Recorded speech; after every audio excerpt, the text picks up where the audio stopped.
आज जो हम आपको कहानी सुनाने जा रहे हैं, वो आपके दिल को दहला देगी।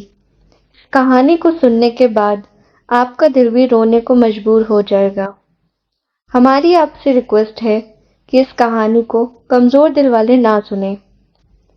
एक लड़की जिसकी शादी होने जा रही थी, उसके साथ ऐसा क्या हुआ जिससे उसकी शादी वाले घर मातम वाले घर में बदल गया। गुजरात में रहने वाली लगभग 25 साल की लड़की जिसका नाम था लवीना। लवीना की शादी तय हो चुकी थी। उसकी शादी 12 मई को होनी थी।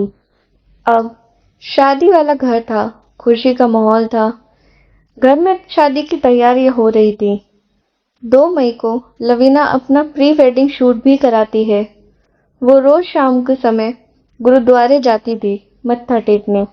लेकिन 7 मई को कुछ ऐसा हुआ जिसे कोई भी भूल नहीं सका।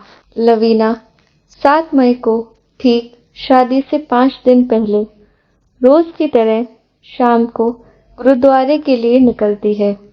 उसके बाद वो कभी वापस लौट के नहीं आती है।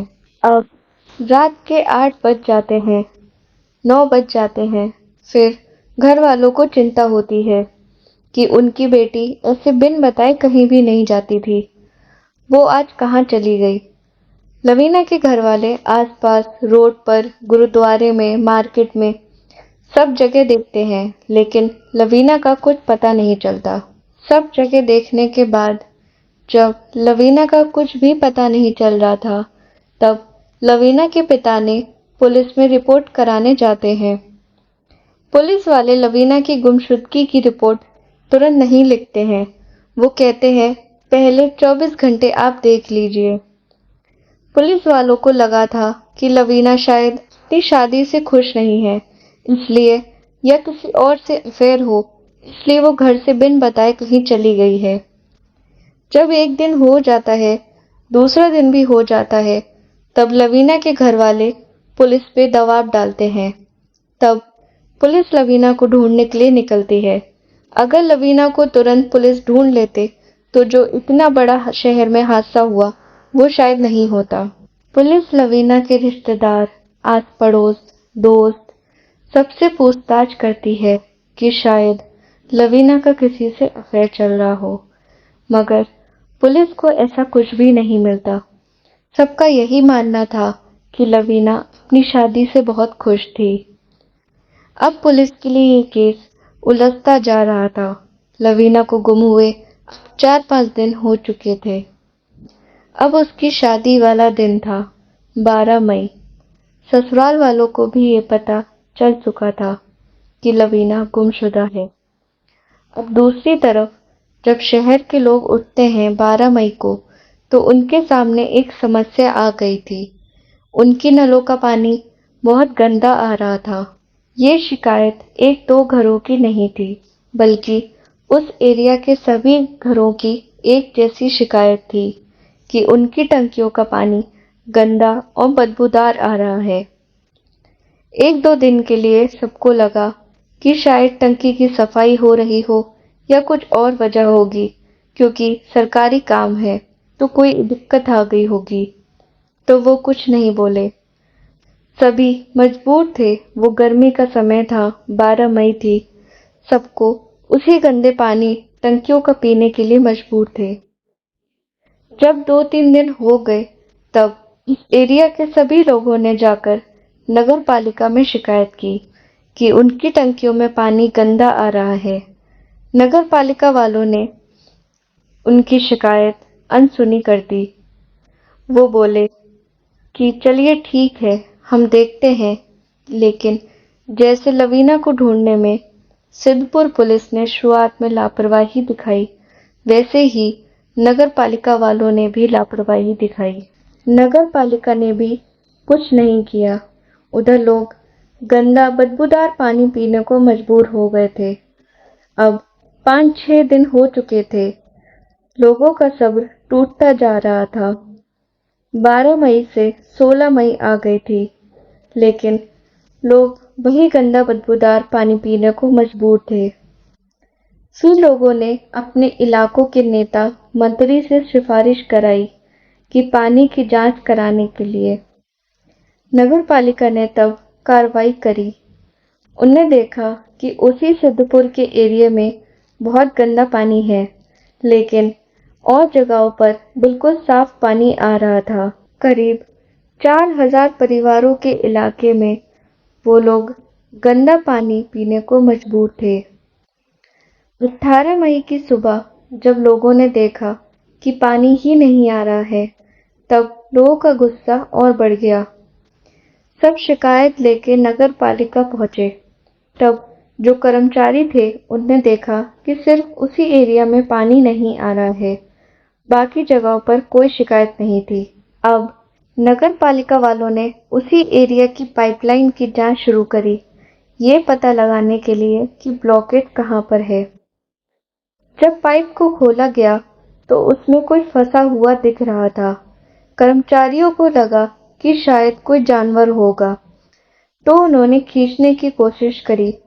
तब उसमें आधी लाश निकली। सब देखकर डर गए। वो दृश्य देखकर उनकी जगह कोई भी होता तो ऐसे ही सहम जाता। वो आधी अधूरी लाश थी, लेकिन गल चुकी थी। अब ये तो मुश्किल हो गया था पता लगाना कि वो लाश किसकी है, क्योंकि कमर के नीचे का हिस्सा था। अब ये बात तुरंत फैल चुकी थी कि पाइपलाइन में लाश फंसी हुई थी। लोगों को जब पता चला कि सबको सोच सोचकर उल्टी आ रही थी कि वो जो इतने दिनों तक पानी पी रहे थे वो लाश का पानी था। लोगों ने पानी का इस्तेमाल बंद कर दिया। कोई भी टंकियों को छू भी नहीं रहा था। लोग अपनी हैसियत के हिसाब से खरीद कर पानी पीने को मजबूर हो चुके थे। लोगों को ये भूल पाना मुश्किल हो गया था कि इतने दिनों तक वो लाश का पानी पी रहे थे। खैर, अब उस लाश को निकाला गया। उसके बाद सब लाश के बाकी हिस्से को ढूंढने में लग गए।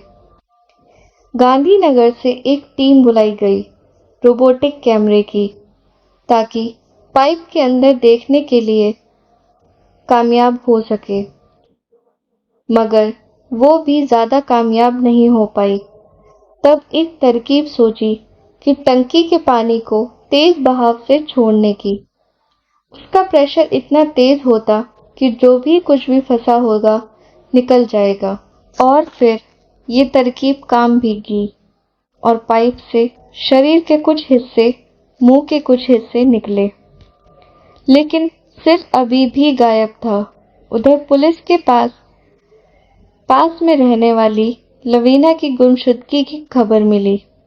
तब पुलिस ने लाश की पहचान करने के लिए लवीना के माता पिता को बुलाया, पर उन्होंने मना कर दिया कि वो उनकी बेटी लवीना नहीं है।